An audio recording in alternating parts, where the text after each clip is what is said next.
Nothing satisfies the human spirit more than purpose. Purpose drives us forward.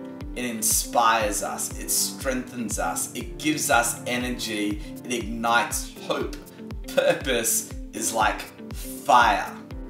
Lady Gaga once said that music changed her life, that she wouldn't know where she would be without it.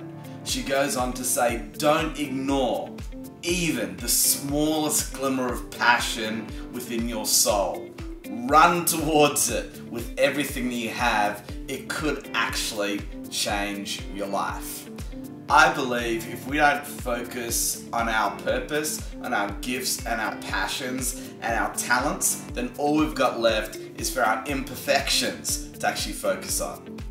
Listen, if I took a $100 note and if I was to throw it on the ground, and then if I was to step on it and try and dirty it and try and mess with it as much as I possibly could, then I was to bend over and pick up that $100 note, that $100 note would actually still be worth $100, right? Some of you have been through some stuff.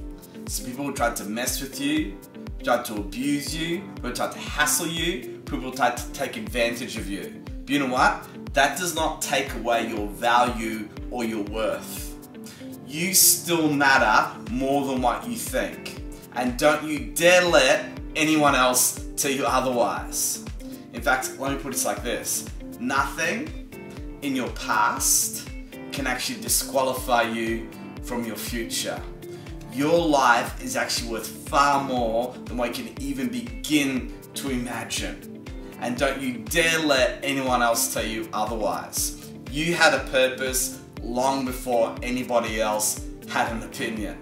In fact, I truly believe this. We're actually not a product of our environment or our circumstances or the events that have transpired against us. We're actually a product of the choices that we make in those environments. You can actually choose to not let your past define you.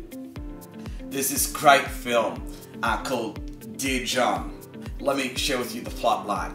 There's this G.I. Joe character, this army dude. He gets called away on a tour of duty, and after he's finished fighting, he eventually comes back to his hometown and he falls in love with this girl. It's a kind of real romantic kind of story.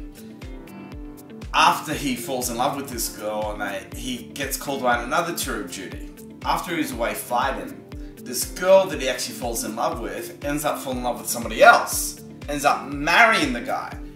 Problem is the guy that she's married is actually sick and he's dying. And there's this scene where this army guy is now back in the hometown and he's now a handyman. He's at this girl's house. Her husband is in hospital. He's almost dead. And there's this scene where this girl is in the bathroom and she's patting herself dry and the door is just ajar and the army guy wanders in the kitchen. They get this glimpse of each other. And this girl gives him this look like it's an invitation to come get what you want. And at first the army guys think, well, you know what? I'm within my rights. I loved her first. Her husband's almost dead. But the problem is this army guy is a really honourable guy. He's actually been raised by a great father. And it's almost like he has this internal dialogue going on in his head. And he says something like this. I never want her to do something that she thinks she wants now, that she's going to hate herself for later. You're not a product of your environment. You're also a product of the choices that you make in that environment. I hope that you choose to live in direct alignment with your core purpose, because I believe if you do, if you live a truly authentic life, you will never regret it.